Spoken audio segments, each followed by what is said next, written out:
This is the Average to Savage podcast with Paul Guarino. Everyone and anyone, athletes, celebs, and much more. What's up, everybody? About to be the 6th episode of the Average Savage podcast. Got another special guest, Royce White. Royce, what's up? How you doing, man? Good. How about you? Man, I'm great, man. I can't complain.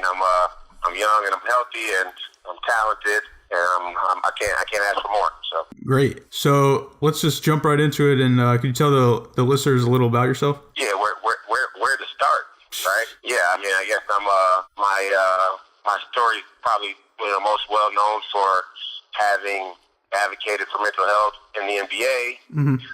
Played at Iowa State University and went on to be drafted, and this is where this advocacy of mental health policy really came to fruition. From the Twin Cities, Minnesota.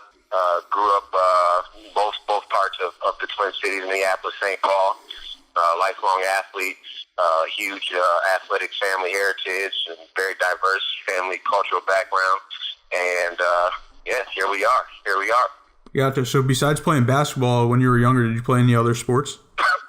Yeah, I played baseball, played soccer, played football. So definitely a multi-sport athlete. Mm-hmm. Yeah, up until about the 9th grade, I'd say, where the basketball piece became more specialized and all year round. So. Yeah, I mean, growing up in Minnesota, were you into hockey or no? No, I wasn't. I never played hockey, but I had a lot of friends that played hockey, and I knew of hockey. I knew a lot about hockey. I went to a lot of hockey games, friends that played and things like that, but I never played myself. So. For sure. So coming out of high school, you're a top recruit. You're Jordan All-Americans, all the accolades, all that, and then you had a lot of choices to go to. You chose to stay at Minnesota, and then you transferred to Iowa State. You played at Iowa State for 1 year, and then you decided to go to the NBA, right? Right. And actually, I remember being in college, seeing you at Iowa State, just ball out on UConn out here because I'm in Connecticut.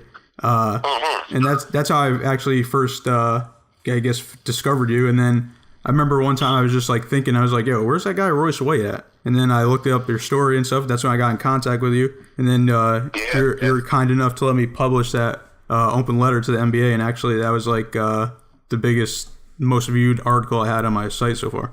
Oh wow, man! Yeah, it was. I didn't know if a lot of people even had seen that article. I mean, it begs the question of, well, first off, that was a really coincidental way to meet. The fact that UConn game, that was a fun experience. Obviously, it was my first NCAA tournament, and I had huge success, and we had some success. We played the defending champ that year, even though they were, not still in with the services of Kemba Walker, who was just a big difference maker, and Coach Calhoun, the legend, was dealing with some health issues as well. So we played a lesser UConn team than we could have faced, but nonetheless we were able to beat them. That was a huge moment for Iowa State basketball history, and I'm definitely glad that we got to cross paths through that time period. And yeah, man, the letter, it wasn't disseminated the same way you see a lot of these other open letters for people disseminated. These player tribunes or other places. It just wasn't circulated the same way. And I think that's very intentional. That was a very intentional move, and not only because the NBA has a prolific media influence, which they most certainly do. More so because the implications of me clarifying my story immediately put some people in the media who have staked a position in this conversation or in my story arc on one side or the other too firmly, become they start to look wrong, right? So that's part of the reason why I think that it didn't carry that same exposure that you see a lot of these other players' open letters getting. And even my most recent open letter, which was the second one, much longer, much more has come to fruition since then. I'm sure we'll talk about, but much more has been concretized since then. Mental health is now accepted, at least publicly, and discussed in a positive light, or in an inclusive light, or in a commitment to education light. And my latest letter still hasn't got the media circulation that these other people's letters get, and part of that is because I criticized the media in the letter, and I called them mercenary, which I think is totally accurate. So. Yeah, for sure. I got some follow-up questions for that later. But so back to you getting drafted. You got drafted in the first round, 16th overall by the Rockets, right? Right. 2012. So what was that? What was that experience like? It was just a crazy time period, man. I want to say it was just all excitement and fun and all those things, but and it was some of those things, but there was just a huge conversation brewing about my anxiety, how it would affect my draft stock, people's view of my fear of flying, which was overblown. People asking me questions about mental health that I'm not credentialed to answer from within the NBA, from the media, that I tried my best to answer anyway, because I saw it as an opportunity to shed some light on at least the preliminary knowledge that I had at the time of the mental health landscape, which was 3-4 degrees better than the general awareness of the vast public. Thus, they wouldn't be asking me the rudimentary questions that they were. So, all of those things were swirling around at the time, and it's just a very peculiar time, man. Much of my time in my adult basketball career over the last decade has just been really peculiar. It's just I've seen people do things and say things that would just make you scratch your head. So. Yeah, for sure. So you think your draft stock fell because of that? Well, that's what they said. I know it, but I mean, they actually said that. So, and multiple people have said that since then. That top 5 talent fell in the draft because of his anxiety and whatnot. So, I think the verdict is in on that front. Yeah. So what was your experience like in the Rockets organization? There's some good people in the organization, and then there were some other types of people in the organization. There's some people that I had good experiences with, and there's some people that I had some bad experiences with. There's some coaches there that I liked. I like Bickerstaff. I like Kevin McHale. I liked the guy down there by the name of Derek Austin. I like Derek Austin. Gerson Rosas was assistant GM at one point. I liked him. He wasn't a bad guy. He wasn't as stand up and as honest and forthright as I would have liked him to be when certain conversations went to certain places. I didn't mind Sam Hinkie. I thought he was a reasonable voice at certain points in time. Mm-hmm. Probably carried a little bit of a different perspective on things than I did, and in the end would probably advise one way versus the other, and in his contribution to the whole situation. And then in the future to my meeting in Philadelphia as well, where he was then the general manager, not an assistant general manager.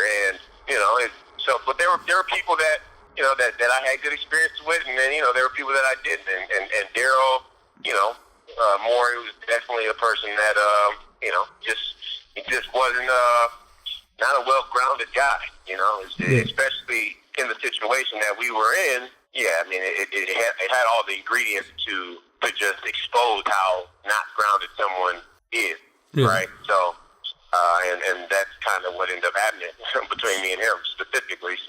So were you disappointed, not playing for the Rockets since they drafted you? What was that? Were you disappointed that you didn't get to play like a regular season game with the Rockets? Yeah, man, I was real disappointed, man. I like the city of Houston. I still like the city of Houston, man. I got much love for Houston, and the people there expressed nothing but support and love for me. I mean, there were the occasional internet trolls that were emerging at the time, and what do you want to call them? They're death threats and all the other kind of crazy, disanchored, manic shit that people do on the internet was happening at that time too. But overall, the support from the Houston community was major. And I pretty much anchor my play in my a lot of times in my career I've anchored my play based on the community, and I find that community value or meaning, and I let that propel my play. So I was really disappointed I didn't get a chance to play there. Besides the fact that we would have been really good, Houston goes out, they try to get Dwight Howard, they try to do all these different moves that end up not being, the thing that would push them to where they wanted to be. And now they're in a better place. We could have cracked some of those ceilings a lot earlier had I been playing there. That's for sure. Yeah, for sure. So then they traded Or you. maybe they would have traded me anyway, because people do that. So I mean, it's hard to say, but it's just hard. It's really hard to say, because you had some guys there that played really well in the NBA before. You had Omer Asik there, Donatas Montejunas, and Terrence Jones. These guys are no pushovers. Now, I don't think that they don't have the same game changing ability that I do, but they really are really good players, and they traded them too. So yeah, for sure. I don't know. So you get traded. The Rockets trade you to the 76ers, and then the 76ers cut you. But I was doing some background stuff, and all these NBA analysts were surprised that you got cut. So what happened there? Right, yeah. Well, that's a good question. Those NBA analysts should try and analyze it. What did happen there? That's a good question. I'm wondering the same thing. I don't know. Trust the process, I guess. I don't know if were they even in that. I don't even know if that was their saying yet. It definitely wasn't their saying yet, But that's my point, though, is that there's this whole thing going on in the sports world in general, but specifically, I can speak to the NBA, where there's just this illusion or delusion of control and competence and knowing what you're doing. And I don't have anything against people that play fantasy sports or that participate in fantasy sports, but for people at home to think, or fans to think, that the NBA and their GM is anything more than a high level business fantasy league, they're kidding themselves, because these dudes don't know their ass from their elbow. I mean, that's the reality. Yeah. You see it every year in the draft. There's always a player where they're like, oh, he's too big, he's too short, he's not quick enough, he doesn't shoot well enough, he does that. You don't fucking know. They've never played. Most of them never played. You know what I mean? Let's just keep it real. You know what I mean? It's like, of course you draft Draymond Green in the later part of the second round the year that I get drafted, because you don't understand what it is to be a dog, and you don't understand the intangibles, the things that don't show up on the stat sheet. Yeah. So analysts, analytic guys like Daryl Morey and Sam Hinkie, they're always going to have a blind spot. So. Yeah. So after the 76ers, the Kings signed you, right? And then you went to the D League, and then they called you up, and you made 3 appearances. How'd that all happen? Man, that was a shit show. I mean, it was one guy in the organization that saw a vision to play me at the 1, move Isaiah Thomas to the 2, more of his natural scoring position. Play McLemore at the 3. He was there at the time. Rudy Gay at the 4. DeMarcus Cousins at the 5, which would have been a formidable lineup then. It'd be a formidable lineup now. Yeah. The other people, there was dissonance in the organization about what the direction needed to be, and that came to fruition outside of me, after me, in the fact that none of the people who were there are there anymore in those positions. The coach isn't there, the GM isn't there, and some other people in the organization that aren't there as well. So some of the players, that's what I was about to say, isn't even there. Isaiah Thomas isn't there, and they're as shitty as ever. And I don't know how they thought they could get better without having those perennial type of players. I don't know. That's what I mean. It's like, who can look at that and not go, man, people do not know what they're doing as much as they think they do. So. Yeah, but I mean, wasn't it awesome accomplishment to like get in an NBA game? No, not really to me. I mean, some people could say that, but it'd be such a low marker or low value for where I should be, or really just my own appraisal system of my own value or worth or accomplishing things or goals is like, no, I'm 100 or 1,000 times more proud that the NBA has the first mental health director in all of pro sports than getting in for 50 seconds on a 10-day. You know what I mean? It's like, them putting me in for 50 seconds is more a slap in the face than it is an accomplishment. Yeah. Well, do you think they did that as a publicity stunt? Huh? You think they did that as a publicity stunt? The Kings? Man, I don't know. Who would they be? I don't know. It's the Kings, so I don't know. I don't know. I hope not. It's like if that's the stunt you guys are coming up with in your marketing meetings, you're we got bigger issues than your basketball acumen. We got to talk about your business acumen in general, and then thus your life acumen, because that is a horribly ineffective stunt. You have to first identify a demographic, condition a demographic, make a demographic aware of you in order to pull a stunt. You have to establish some type of you have to establish something with the core audience if you're going to actually try and pull a stunt that's effective. Yeah, gotcha. So the next season, 2015 now, and you signed with you signed with the Clippers for the summer league. Yep. And then what happened there? I mean, we practiced some before we went to summer league.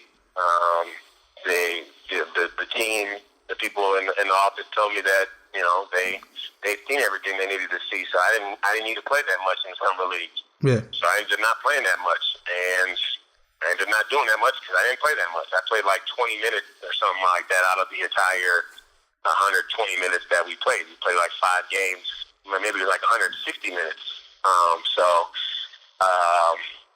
I played like 20 minutes total. So I mean, it's just another one of those situations that I've come across where it just really wasn't a fair shake. That's just the reality. So you didn't think they have any intentions to sign you to the team? I'm not sure they wanted to. No, I don't think that it was that. I think that they wanted to engage the relationship in a much more slow and methodic manner than I wanted to. Yeah. I want a team to sign me and throw the ball out, and let's see if all the bullshit stands up. Stands up. Yeah. Let's see if all the bullshit about my game or about this anxiety or the spirit flying. Let's see if that stuff holds up, or not. And they kind of wanted to do a thing where they wait and see how I did, and then bring me back later. See how I did, bring me back later. It's like, yeah, I'm not into it. I'm not into it because really what it does, overall what it lends itself to is, again, this baseline premise that me talking about mental health is actually more of a distraction or a risk than it is a necessity. And I just don't agree with the premise on a foundational level. It's not a risk for somebody to talk about the most important issue in society today. It's not a risk. It's no more of a risk than it needs to be. Or I shouldn't say it's not a risk. It's no more of a risk than it needs to be. And it's totally quantifiably and categorically a necessity to be having that conversation and to do something meaningful in that space. So. Yeah, for sure. So it's 2015, and then you ended up not playing basketball this season, right? Right. And now it goes back almost a year later. In December 2016, you signed with the National Basketball League of Canada. So how'd that come about? Just a connection with an agent. Agent had a few players that had played there. Yeah, I'm saying you were itching to come back play basketball, right? What was that? You were itching to come back to play basketball, right? I definitely needed to get some stuff out. Yeah. When you build up a lifelong routine of competitive exertion and competitive expression, you gotta get that shit out. And I definitely wanted to play, but I had been wanting to play. I just wanted to find the right spot, and all the situations over in Europe at the time, because it was so close to my situation in Houston, expressing all of their quote unquote fears or doubts about me being a distraction as well. And I was just tired of trying to prove a case about mental health being important. So I just ended up not moving on any of those issues. Moving on any of those opportunities. And when the Canada one came, it worked out that it was something we could go forward with. Yeah, for sure. And you dominated in the league, winning the MVP and the championship, and won the season twice. Oh, you won the MVP this year too? No, I got cheated out of the MVP this year, but yeah. All right. Mm-hmm. So, anyways, you killed it in Canada. Right. So, was there any NBA teams reaching out after all this now? After they seen you dominate this league? Of course not. No? Why not? Of course not. Why would they? Because you just crushed it. That's a better question. Why would they? You can't work off the premise that the only driving force of these NBA teams is to win games or make money. It's just not true. It's not true. You can tell by Carl Jung said that you can infer people's motives by the results, right? So we look at people's results, we look at their actions, we look at their results, we can start to infer some of their motives. And it isn't necessarily what they say it is. Actually, most of the time, it isn't what people say it is. Their motives. So people can come to the table and say, we want to win games. We want to build a meaningful organization. We want the organization to mean something in the community. We want this. We want that. You're full of shit. You're incompetent. You want to do as little work as possible and make money and be able to survive and navigate this industry and be around and hopefully move up. And along the way, you'll do things half-assed. And that's the thing. That's a human thing. Though. It's not just the NBA, but it's hyper-exposed in the NBA paradigm because the things that you do carry the need for you to express that you actually know what you're doing versus a general curiosity or an exploration, right?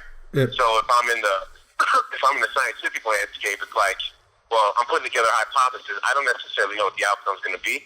That's why we're doing the experiment. In the NBA, you have to stake your reputation and your value on being right about something. So in the case where you're not right, you have to come up with an excuse why you're not right, and oftentimes it's dishonest. That's just the reality. Yeah. So my point being, to circle back to your question, is of course they wouldn't call me because they would have to admit that they were being dishonest. Not only on a structural level in the public, but there are people that would have to personally, in their heart, admit that they were wrong. And the implications of them being wrong in my situation is heavy on their own personal lives. Yeah. So it's not just Adam Silver going, hey, you know what? We were structurally wrong about mental health. No, it's Mark Cuban going, no, this guy actually said that mental health is being neglected. And not only is it being neglected with the Dallas Mavericks, it's probably being neglected in my own personal life. And if I admit that he was right and I was wrong and that we were wrong, then that might suggest that I need to change something in my personal life right now. And I still don't want to do that. There's no evidence that I want to do that any more today than I did when I told him to fuck off the first time. So. Gotcha. So what do you think of like Kevin Love and DeMar DeRozan coming out, and then now like everybody's all now everyone was like feeling bad and wanted to help and stuff like that. But when you said it, no one cared. Yeah, I don't know what we're in a time where movement and the spotlight and people needing to be a part of something, needing to be significant in a way, to have a voice, is distorting and obscuring many conversations. Mental health just being one of them, the granddaddy of them, but just one of them. Yeah. And I don't know if people are really feeling bad. I don't take that for face value. I think mental health has built up a momentum in society because of the bad results we've gotten, where people knew that it was an appropriate response to say, wow, this is a really courageous thing to do. Yeah. But I don't know if they really understand the implications of it. And part of it is that maybe they don't need to. Maybe there's a collective ethos that actually shapes and molds the way that we think and respond to social occurrences. So, for example, it's like LeBron James doesn't necessarily have to specifically understand why he needs to feel compassion towards mental health in the moment, because collectively we've all moved towards a greater compassion for mental health as a group. Mm-hmm. But that's much different though, because then you individually go out and have a bunch of things to say, and it's not really reflective or contemplative, and it misses the boat, right? It's like, for example, I respect Kevin Love and DeMar DeRozan. I respect Kelly Oubre and Tyronn Lue and everybody else who's spoken out now at this point. But the real question is why is it seen as such a courage for them to speak out in the first place? Could it be that we still have a stigma around mental health that hasn't moved much as a society? Or maybe, even more specifically, could it be that we all watched the basketball player or a few basketball players disclose these same issues and they were cast out for it? So the immediate threat of disclosing your struggles is apparent to everybody. So that's what makes it seem more courageous. Right? Like we all watched the last guy walk down the alley and come back with his head cracked. Yeah. And so the next guy that walks down the alley, we're like, "Damn, dog, you're brave as hell. You just saw this dude get his head cracked." So there's that unspokenness in the basketball field specifically, but also just in greater sports. You see that mental health hasn't been acknowledged or discussed in any way that matches its significance or prevalence, right? So. Yeah. Has any athletes reach out to you to talk about mental health? Oh man, I've talked to a bunch of them. You know, I've talked to hundreds of them over the years. You know, everybody has these issues. Everybody knows somebody that has these issues. Yeah. You know, there's 25. You know, the number is 1 in 4 people deal with mental health conditions or mental illness symptoms yearly. You know, the statistic that sticks out there is that 2/3 of the people who have mental health conditions go undiagnosed. So there's probably another 25% of people that could actually have clinical diagnosis if they were able to reach clinical care. Mm-hmm. And with those numbers alone, you're talking 50% of people. Last time I checked, humans were a coupling species. Not only do we live in communities, but we live intimately in duos and in family units of usually 4. So that would mean that it's an everybody issue. So yeah, a lot of athletes have reached out because it's an everybody issue. Gotcha. So, and after the Kevin Love and DeMar DeRozan thing came out, is that when all like ESPN and HBO and networks like that reach out to you to do like another interview? Right. So that's kind of funny too, right? What do you mean? Just like because once one like these big stars say something, then they reach back out to you. Yeah, I mean that's a manifestation of it. You know, it did have that effect. I mean that's good. That's good for you, obviously. But I'm just saying it's not really though. Not really though, because you got to realize that the attitude from the institution hasn't changed. So even them reaching back out and me having to talk about it again, I still have to say the things that they don't want to have to talk about. Right? I guess. So actually I'm in a bad spot where it's like, oh, now they're reaching back out to me. I got to say this honest thing again, and the people that I need to say it to, beyond the general public, they don't want to hear it. It's even the general public too. See, part of the issue with this mental health conversation that people aren't ready to wrestle with yet is that the actual there's a saying that, like, you know, in order to learn something, you have to be willing to become a fool. You have to be willing to be ignorant. You have to admit when you don't know something. The thing about the mental health conversation is that becomes perpetual once you dive into it. You start to realize that the vulnerability of not knowing only amplifies as you learn more, right? Because the mind is just a dynamic domain. So people are afraid of that, as they should be. It's an actual endeavor. But it's the general public, too. The general public doesn't want to hear me talk about mental health, really. You know, and that's why recently when I've been critical of the alcohol consumption at basketball games or things like that, that's why my letter didn't get any traction. It's like the fans want a story like, I'm Kevin Love, I had a panic attack, I'm still an all-star. Everything's peachy keen.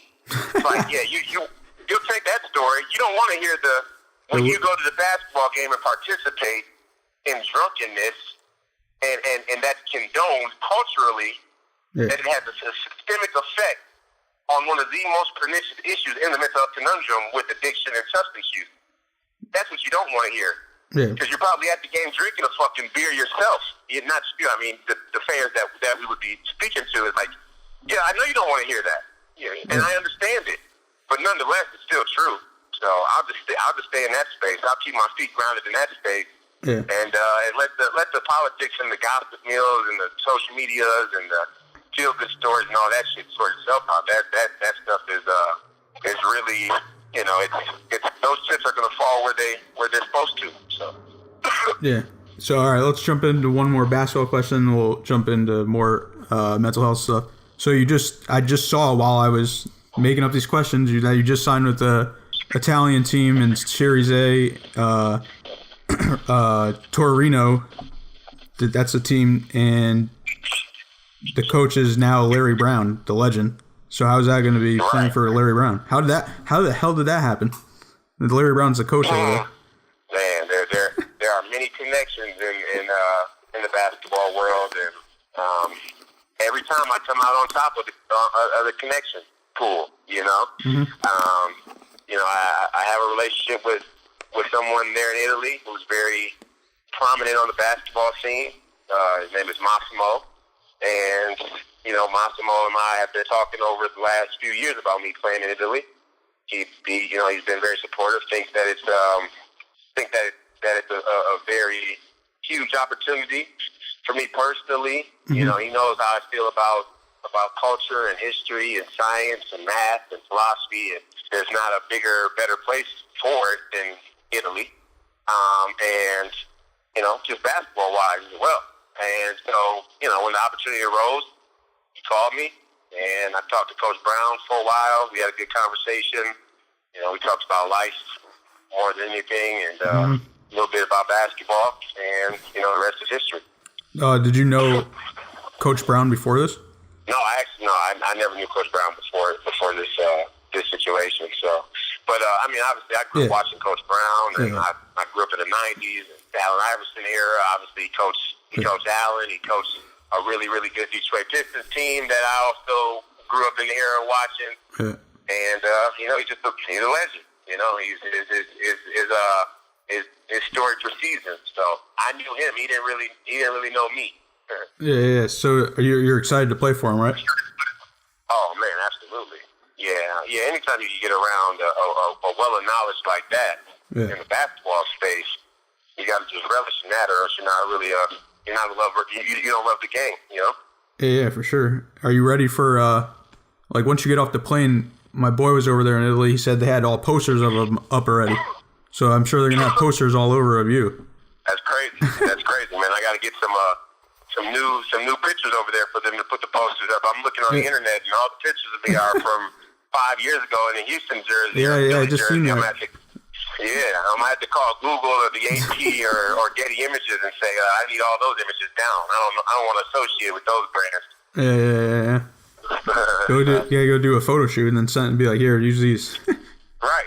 Yeah, go do a nice tour and photo shoot out there in Italy, and in my new uniform, my new organization, the new brand that I'm working with, new partnership, and let's flood the internet with those new chapters. Mm-hmm. Did you get to pick your number yet? No, we didn't even talk about that, man. But I'm sure they'll hold one for me. They'll hold the jersey with 30 on it for me. That's your why is that your favorite number? It's actually a biblical proverb, 30 verse 30 in the book of Proverbs.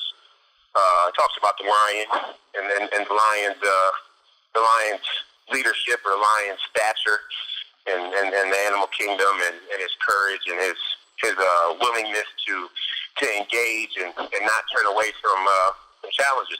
So there you go. It's perfect for you. So yeah, thanks. Appreciate that. So how about has Brandon Marshall, the wide receiver, ever reached out to you? Because I know he has a foundation. Yeah, I spoke to Brandon years back, man. We've been in contact. He's a good dude. I like the work he's doing. I can't knock what he's doing. He's doing a good job. He's been outspoken. He's discussed the issue with transparency and honesty. He's made himself vulnerable at a very, very high rate. One of the anxiety, depression, those things are more common. Even PTSD is becoming more common. Addiction is more common. But that borderline personality disorder, that's one that people don't really know. Yeah. And the bipolar disorder, people know what bipolar is. They probably have a obscured perspective or thought about what bipolar actually is or what they think it is versus what it actually is. But, there's a significant risk when you start to disclose, you're dealing with some of those even more fringe, not known disorders. And he's done that with a lot of grace and articulation and beautiful. So I know you're working on a lot of projects. Could you tell me a little about that? I know you got a podcast going. You got your foundations and stuff like that. I've seen a lot of stuff that's coming up on your pages. Yeah, man. The podcast, just another talk show. It's gonna be really cool, man. I think that people are gonna enjoy it. I got a lot of good guests that are planning on coming on the show. A lot of people from the academic world, professors, a lot of people with extensive expertise in certain fields. People that I've met over the years that I've developed relationships with. So that should be a beauty. Anxious Minds, mental health company. Trying to push the conversation forward. In a number of ways. Working on mental health institutes. Hopefully, we do the first one here in the Twin Cities. An art, if I could explain, it's more like a science museum, dedicated specifically to a mental health framework or curation. So a lot of neuroscience, a lot of things about the brain, a lot of things about sociology and the progressions of people and systems and cultures and things of that nature. So Anxious Minds has some very ambitious goals.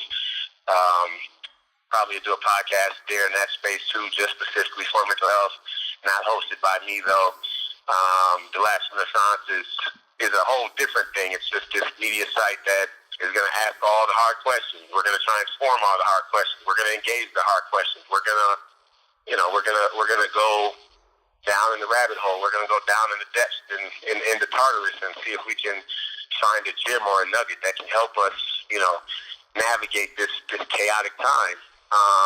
And we want to bring knowledge and philosophy and all of these things, science, art, back into the framework in a way that's amalgamated so people can understand just how interconnected our modern society is at its roots, even. And Da Vinci had probably the best quote I could find to anchor this Last Renaissance movement is that study the art of science and the science of art. Learn how to see, and everything connects to everything else. I couldn't have put it better myself. So it's that project is in full tilt, and that's where we published my first letter. Mm-hmm. It's a long one. It's an intense read. It's a tough read, but it's the right one, especially for my story and my situation. It's only part of it, part of a much bigger book that I'm probably going to release later in the year. And we're going to be coming with more content from along the same vein of different topics that people are going to be writing and contributing thoughts on. So video content as well on the Last Renaissance. Got a bunch of shows lined up.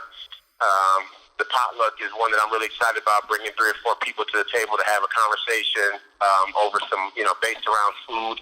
Maybe because I'm in Italy, it'll be even better show. Maybe we'll film some of those over there. And, it's just so much stuff in the works, man. So much stuff in the works. A friend of mine, a group of my friends is considering starting a think tank. And, just big time things that we're big ambitions. Can't be too ambitious and can't be too patient at this point. So. For sure. You just got to get those Italian subtitles in there now. Right. No doubt. So do you think you could provide the audience with some tips on how to recognize signs or concerns of mental health in other people? Yeah, well, I think people should just start with a baseline of going to get you a therapist right now, proactively. Yeah. That's not. I don't want to try and turn people into clinicians. There's clinicians that have trouble, properly diagnosing mental illnesses and their different manifestations, their different nuance, their comorbidities. There's trained experts been in the field 30 years that still make mistakes in that regard. But the proactive measure that you can take against getting really bad results, just go and get yourself a therapist now. Mm-hmm. It ain't gonna hurt you. Don't matter if you have a mental illness or not. You go get a therapist. You talk with them once a week, once every 2 weeks, once a month even. You'll put yourself in a position to be able to identify those things with that person if they come along. Mm-hmm. And if you are having some of those experiences, they'll probably come out in some of those conversations. So if you think something's wrong with you psychologically, that's probably a good marker. It's nothing that I would need to say to help reaffirm that you actually should go seek the help. If you think that something's wrong, I'd give the same prescription as if they tell you with general health and going to the doctor regarding any other medical concern. If you actually have a question and it's not going away and you're not able to reconcile it, you should probably go get it checked out. And along that vein, understand that in the mental health space, there's a chance that you can create a coping mechanism that would maybe start to mask that question that you have, and that question may go away. In a case where if you're having chest pains because you have a heart disease, that might not go away. So that's going to be evident that you should then go see somebody. In the mental health space, we're actually pretty good at creating coping mechanisms that make it hard to associate one issue and then pinpoint that issue with its causal. It's a cause. So, for example, you may have a question like, "Hey, I think kind of differently about these things. I feel these type of emotions in these situations," and then maybe you start drinking to cope with it, and then you stop having that question because that's what alcohol does. So, the best bet would be for you to just go get a therapist now. Start researching mental health. Start researching some of the signs and symptoms that have been studied across big populations of people. Start from there. Understand that that's not the be all end all, and strap in because the psychological journey is a lifelong one for us all. Yeah, and the follow up to that would be people that may know they're suffering from like depression or anxiety or whatnot, any of the mental health disorders, but are often nervous to go seek professional help. And what was the hurdle like for you, and how did you seek help? Yeah, well, I was having bad panic attacks. Yeah. So, I needed an immediate remedy, and I was able to actually get some of that from the high school I was at. They had a school-based mental health system that really provided me a lot of support and care, and ultimately diagnosis. And I was able to, change my entire life from the point I was 17 years old on until now, being 10 years later at 27. It seems like a lifetime, like 20, 30 years that went by, but, only 10 years. So it was that was a beautiful advantage and opportunity that I was able to take advantage of. Yeah, for sure. Do you think it's true that everybody faces anxiety and depression at some point in their life? For sure. Yeah, I'd say that's probably a safe bet. Yeah. Okay. I mean, I think anxiety is just inherent to being human. Yeah, that's just natural. Number one. So there's different levels of it.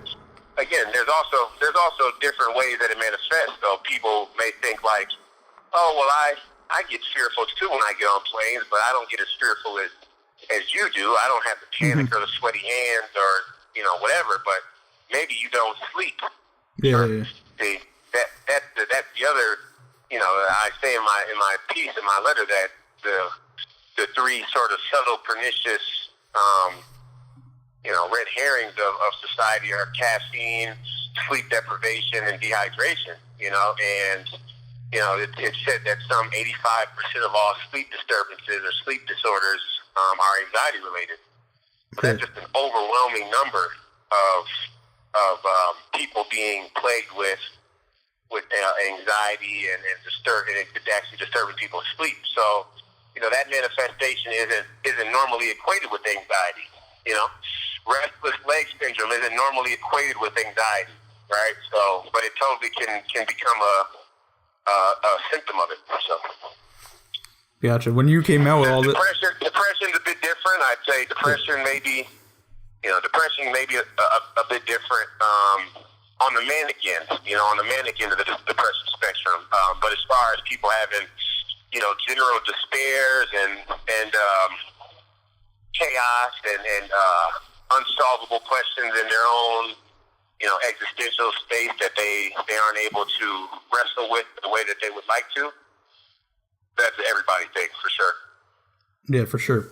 So when you came out with all this stuff, did anyone else reach out to you, and did your teammates support you in general? Yeah, I mean my teammates were from Iowa State, so they already knew what I was dealing with. They had shown their support for 2 years. Yeah. The people that I grew up with from Minneapolis, they had already, they knew what I was struggling with, and they had supported me for years. Yeah. My new teammates in Houston, yeah, they were supportive too. I wasn't around them as much though, because of the situation we were going through. But my teammates in the RGV, even, that's where I ended up later on in my first year with Houston. They supported me. My coach Nick Nurse supported me. Rest in peace to Tyler Honeycutt. So they were all supportive, man. And I haven't had much outward expression of non-support in this entire journey. Most people are just supportive. Most people just understand that it's something that they themselves deal with, or somebody they know deals with, or they deal with and haven't really identified yet. I get that all the time. Like, you know what? I think I feel like that too. I just never really got it checked out. So, you know, it's been nothing but support for the most part. So, well, that's good then. But you think sports could help with mental health? Oh yeah, for sure. I mean, I was doing a podcast earlier today, and you know, I made the comment that sports is the new hyper leader. Yeah. I don't know if sports has never been the leader in communities, or the athletes have. There's never been a time where athletes aren't the leaders in communities. Now, the intersection of many social issues are going to cross the sports domain, because athletes are becoming more existentially curious. Yeah. And as such, the leadership role that they play in that space is going to matter. And the way that the fans grant them, you know, grant them the understanding, or grant them the freedom, or the leagues grant them the freedom to actually explore those things and to actually contribute something of meaning or something of value to those spaces, can have a huge impact on all social issues, including mental health. And, you know, again, it's like most athletes, a lot of young kids are spending more time playing sports than they are at their school. Yeah. And the culture that you create around mental health, and because it's meritocracy, in many ways, has huge implications on the way people build their self-identity and the way that people create their appraisal, their self-appraisal systems, right? And so, you know, not only is it super important for athletes in general, sports in general, because away from the pro sports, there's many of us that grow up through sports, right? Whether or not you make it to be a pro, the culture of sports has a lifelong effect on you, whether or not you become a pro. So if you look at it from that lens, then it's paramount that not only sports help the issue, but that they actually get familiar with the issue and become well versed in it, because the sports just has a huge effect on society. Yeah. I mean, I think sports semi rule the world a little. It's in general. Man, it's getting up there. It's man. like kind of crazy. Sometimes I'm sitting back and I'm like, man, this sports shit is going too far. Actually, but you know, it is where our values have taken it. Yeah. So if that's what we value, we better take a second and look at what it's actually doing, and what we want it to do, and what it can do, and what will happen if we don't take that second to evaluate that, because it's already getting out of hand. Yeah. You know, that's the reality. The sports thing is out of hand now. That's the point. You know, we've created a space where people can detach from reality and all of their issues in their lives, which can have futility. Sometimes it can go too far. And in the professional level, and even in the college level, and you see even in the high school level, some of this fandom, or this, you know, the parenting you just said at the high school level, is just enraged, and it's disanchored, it's emotionally unstable, it's a whole lot of bad things, right? Again, I circle back to the alcohol consumption at games, and, you know, if you're saying that a space is explicitly child-friendly or a family environment, what does it say about the development of families? What does it say about the development of children if you can go to a game, get drunk, and yell a bunch of crazy shit in front of somebody else's kid, or even your own? So what are some self-help strategies that you do, and do you think that could help others? Yeah. Well, I read a lot. Mm-hmm. That's number one. I read a lot. I read a lot about mental health. Mm-hmm. I read a lot about different ways that it's manifesting, new ways, different people's stories. I like to read. That gives you a good reaffirmation that you're not alone, and that some of these issues can get even weirder than you have experienced, or weirder than you would think, or be able to imagine. And I see that all the time, especially as being an advocate, where I'm like, damn, that's your story? Man, my story is a cakewalk right now. Damn, I was just scared to, you know, I just get a little bit of panic sometimes from my first marijuana incident, and creates some PTSD around traveling. You know, it's like, hey, you're actually having some way worse issues than that. And so it adds perspective and it grounds you. Obviously, I engaged the meditative practice quite a bit, and the breathing practice. So that's one way. And I definitely pay attention to my diet, right? So, again, part of the reason, one of the first things that doctors usually do when people come with panic or anxiety or even depression is they make sure that you're properly hydrated and you're getting enough vitamin D. Yeah. And a lot of American diets are deficient in vitamin D, and vitamin D is the sunny delight, the sunlight vitamin. Yeah. And because we spend so much time inside and working and doing other things, we miss out on that vitamin D, and that has been shown to have an effect on mood. And another piece of that is, again, to echo sleep. So when you don't sleep, you don't get REM sleep, you don't get adequate sleep, you don't get regular sleep, that has a way of bringing down your serotonin levels. And when your serotonin levels get too low, you get things like anxiety and depression. So, which is the chicken come before the egg, or, type of conversation about does poor sleep cause anxiety, or does anxiety cause poor sleep? Like, we don't know. But either way, both of them need to be addressed because we don't know. Not that we shouldn't do anything about it because we don't know. So there's a whole host of things there, but that'd be my starter kit. Check your sleep, check your vitamins, stay hydrated, engage the reading, engage the domain, learn about mental health, get you a therapist, do some meditative practice, some yoga. Can't hurt you anyway. It definitely helps your breathing, your heart, all of those things, regardless of mental illness. Get strapped in. It's going to be a long one. So is there any last words about mental health in general, or anything you want to say? Mental health is the most significant social issue in the history of humanity, and we have to approach it as such, right? It's the mothership. It's the top order of all of these social issues. I don't care what you're talking about: racism, families, marriage, workplace, sex, addiction, alcohol, drug use, homelessness, parenting, education, all of these things. They're all touched and affected. Criminality. Yeah. They're all touched and affected by the mental health conversation and the mental health results in the conversation, or lack thereof conversation. And as such, issues only start to gain momentum and start to have their proper attention and priority in the world when the people start to do it from a groundswell, when there's that groundswell. And we have to stop looking up top to our politicians to be reasonable. We shouldn't stop expecting them to be reasonable or hold them accountable to reasonability. But we should stop letting that be our be-all, end-all, because they show no signs of being reasonable. That's the reality. And we as individuals have to make these things a priority, whether or not the systems come to bear fruit. So, for example, if you're going to an NBA game, give yourself a drink cutoff.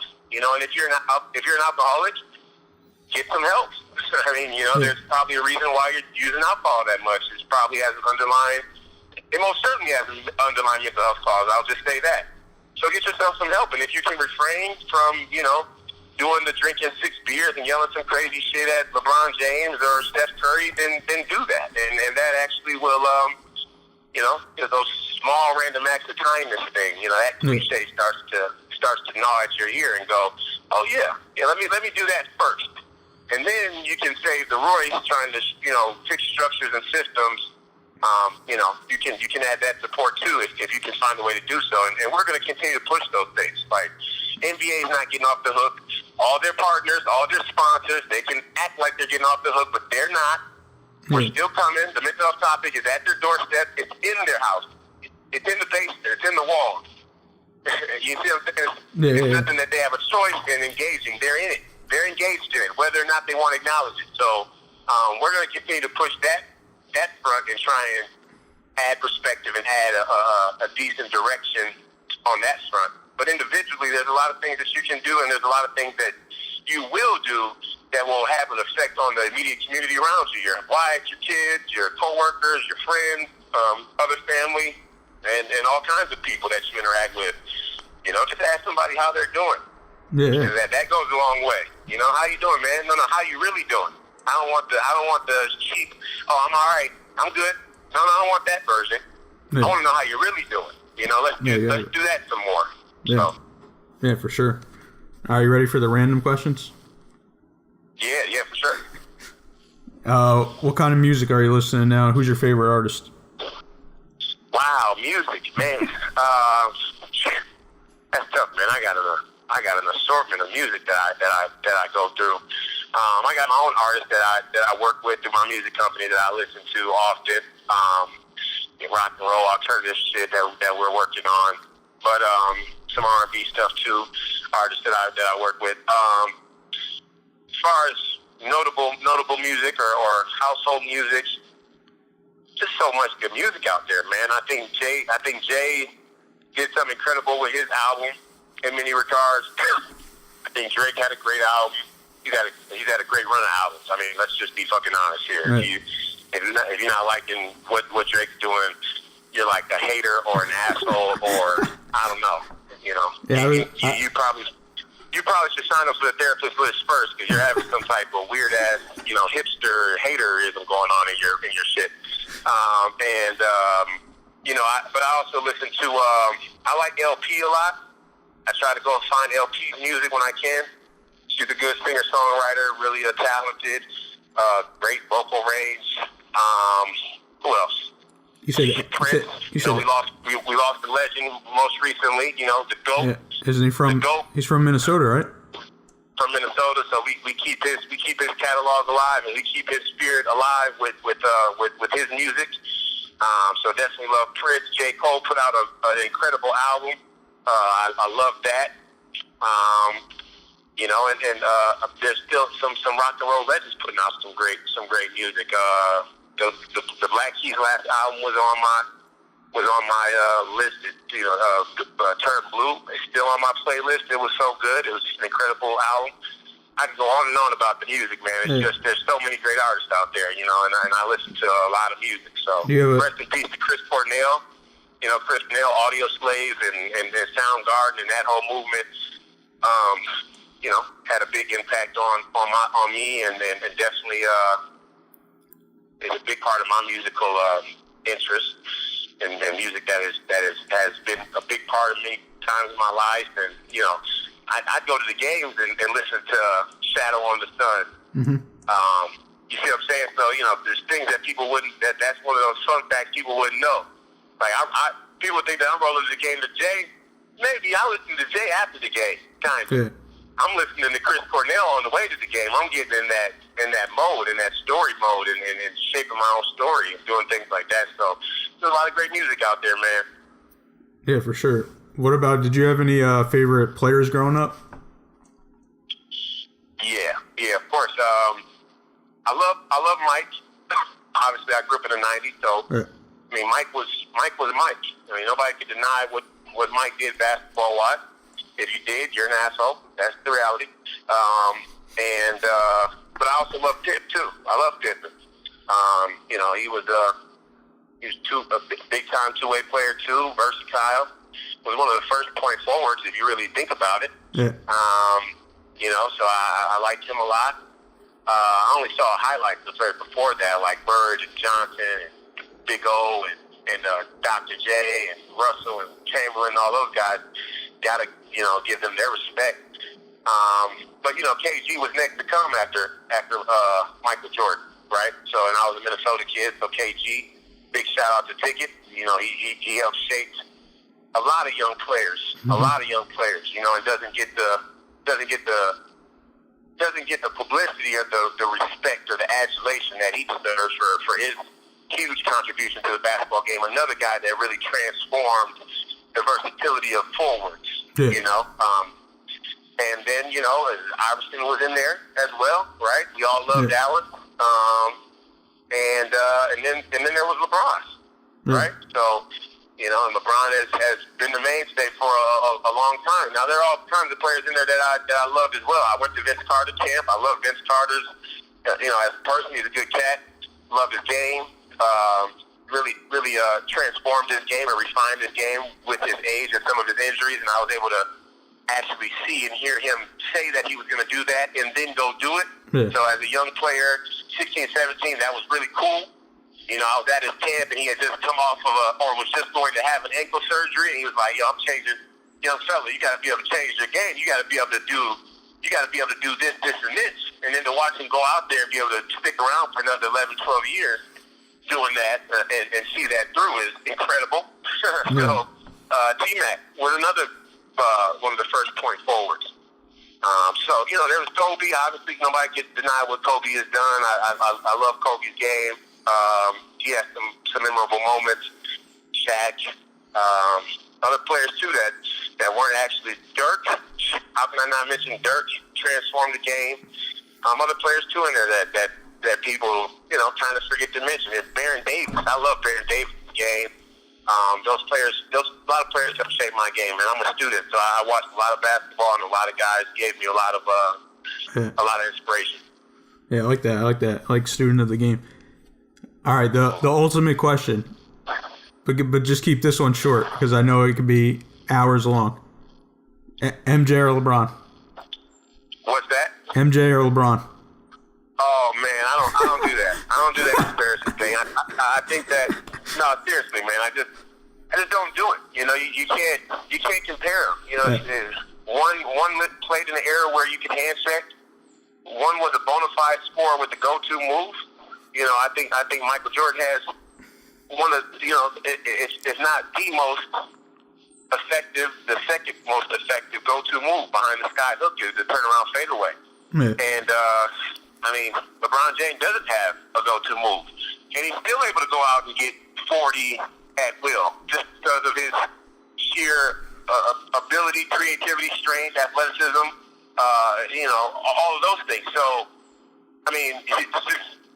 how can you compare them? Obviously, I'd say LeBron James is a better passer than Michael Jordan, probably because of his size, his athleticism, maybe because of his attitude and approach. I'm not sure. I'm not in their head. Yeah. Michael Jordan maybe could have been as good of a passer as well. He's not that many assists per game off of LeBron's average, and another two or so assists. That's more like a choice. Yeah. That's more of a mentality. That's more of Michael Jordan going, I'm going to take this shot versus LeBron going, I'm going to pass the ball because it's just a basketball play. It's kind of apples and oranges in my opinion. Yeah. And I love them both, man. People should spend less time comparing great players when you don't. I'm not talking about you, but I'm just talking about this whole frenzy over comparing players and shit. It's more like for people who don't really play the sport.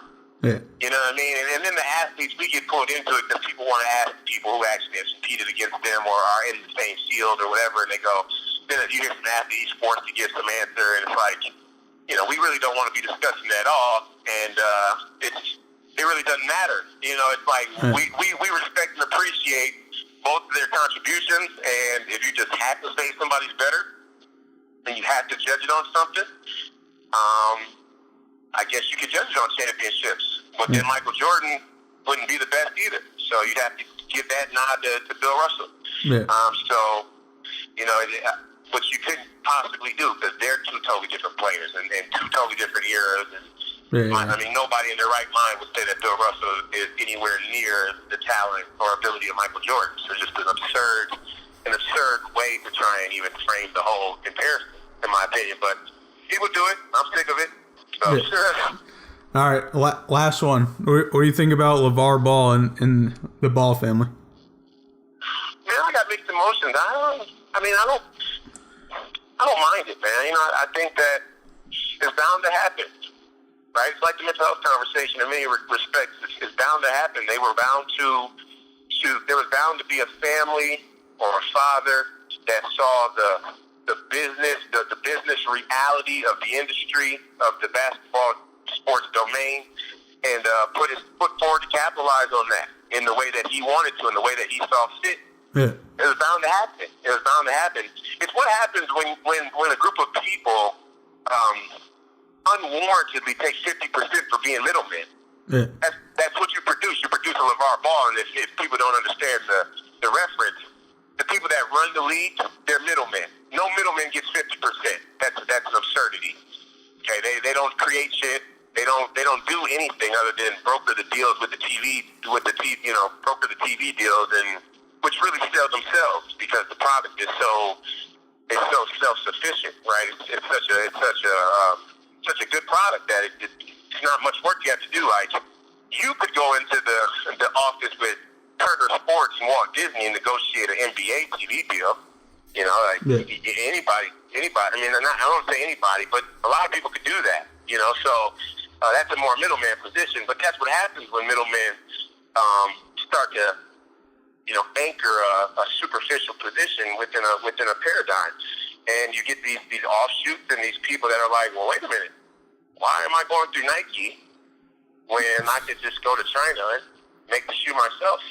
It's like, I get that, I get that, but at the same time, do I think that their whole message and their whole strategy and the whole layout or rollout is good for humanity at large? Not really, but a lot of people's messages isn't really refined in that manner.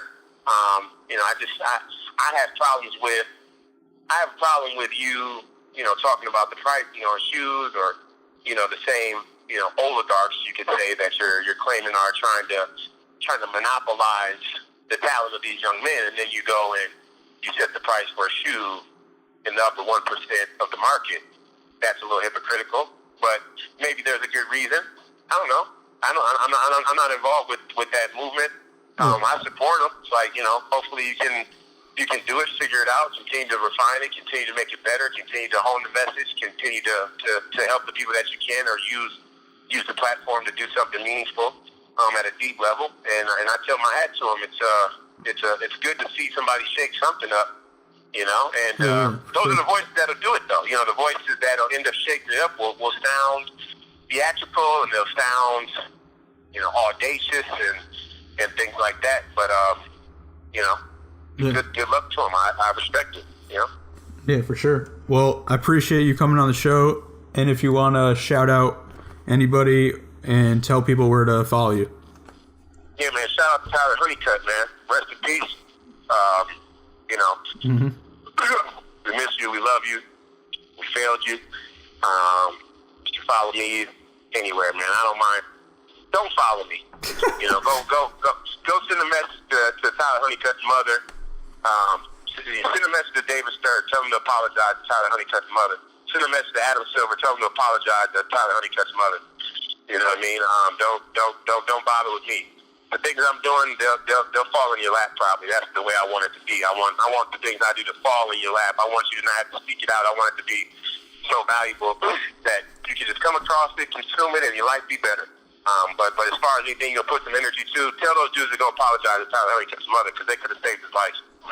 Well, I appreciate your time, and I can't wait to release this one. Yeah, man. Appreciate you, brother. We'll talk soon.